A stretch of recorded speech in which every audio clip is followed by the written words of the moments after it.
June மற்றும் ஜூலை மாதத்திற்கான தண்ணீரை திறக்க கர்நாடகாவிற்கு காவிரி மேலாண்மை ஆணையம் உத்தரவிட்டுள்ளது. தலைநகர் டெல்லியில் காவிரி மேலாண்மை ஆணையத்தின் 40வது கூட்டம் இன்று நடைபெற்றது. காவிரி நீர் மேலாண்மை ஆணைய தலைவர் ஹால்தார் தலைமையில் நடைபெற்ற இந்த கூட்டத்தில் தமிழ்நாட்டின் சார்பில் நீர்வளத்துறை செயலாளர் மங்கத்ராம் சர்மா, காவிரி தொழில்நுட்ப குழு தலைவர் சுப்பிரமணியன் மற்றும் கர்நாடக மாநில அரசின் பிரதிநிதிகள் ஆகியோர் கலந்து கொண்டனர்.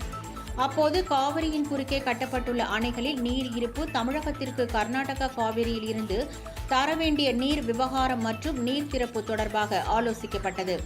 உச்சநீதிமன்ற தீர்ப்புப்படி ஜூன் மற்றும் ஜூலை மாதம் வழங்க வேண்டிய நீரை கர்நாடகம் திறக்க வேண்டும் என தமிழகம் சார்பில் கோரிக்கை வைக்கப்பட்டது. இதனைத் தொடர்ந்து தமிழகத்திற்கு 40 டிஎம்சி தண்ணீரை திறந்துவிட வேண்டும் என முடிவு எடுக்கப்பட்டது. அதன்படி ஜூன் மாதத்திற்கான 9.19 டிஎம்சி தண்ணீரையும் ஜூலை மாதத்திற்கான 31.24 டிஎம்சி தண்ணீரையும் கர்நாடகா திறக்க வேண்டும் என காவிரி மேலாண்மை ஆணையம் தெரிவித்துள்ளது.